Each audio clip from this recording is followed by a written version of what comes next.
ಸುಬ್ರಹ್ಮಣ್ಯ ಪ್ರಾಥಮಿಕ ಆರೋಗ್ಯ ಕೇಂದ್ರದ ಉದ್ಯೋಗಿ ಆಂಬ್ಯುಲೆನ್ಸ್ ಚಾಲಕ ಹೊನ್ನಪ್ಪ ದೇವರಗದ್ದೆ ನಿನ್ನೆಯಿಂದ ನಾಪತ್ತೆಯಾಗಿದ್ದು, ಅಗ್ರಹಾರ ಬಳಿ ಕುಮಾರಧಾರಾ ನದಿಗೆ ಹಾರಿರುವ ಶಂಕೆ ವ್ಯಕ್ತವಾಗಿದೆ.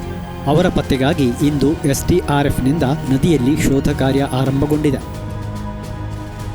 ಸುಬ್ರಹ್ಮಣ್ಯ ಪ್ರಾಥಮಿಕ ಆರೋಗ್ಯ ಕೇಂದ್ರದಲ್ಲಿ ಆಂಬ್ಯುಲೆನ್ಸ್ ವಾಹನದ ಚಾಲಕನಾಗಿ ಕೆಲಸ ಮಾಡಿಕೊಂಡಿರುವ ಅವರು ನಿನ್ನೆ ಕರ್ತವ್ಯಕ್ಕೆಂದು ಬೆಳಗ್ಗೆ ಮನೆಯಿಂದ 9 ಗಂಟೆಗೆ ಹೋಗಿದ್ದು, ಬಳಿಕ ಕಾಣೆಯಾಗಿದ್ದಾರೆ. ಅಗ್ರಹಾರ ದೇವಸ್ಥಾನದ ಬಳಿಯಿಂದಾಗಿ ಕುಮಾರಧಾರಾ ನದಿ ಕಡೆ ಹೋಗಿರುವುದು ಸಿಸಿ ಕ್ಯಾಮೆರಾದಲ್ಲಿ ದಾಖಲಾಗಿದ್ದು, ನದಿಗೆ ಹಾರಿರುವುದು ಖಚಿತ ಎನ್ನಲಾಗುತ್ತಿದೆ.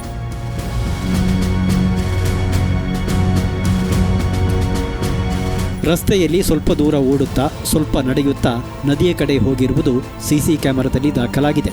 ಇಂದು ಮುಳುಗು ತಜ್ಞ ಈಶ್ವರ ಮಲ್ಪೆ ಕೂಡ ಶೋಧಕ್ಕಾಗಿ ಸುಬ್ರಹ್ಮಣ್ಯಕ್ಕೆ ಬಂದಿದ್ದು, ಶೋಧ ಕಾರ್ಯ ಮುಂದುವರಿಯುತ್ತಿದೆ.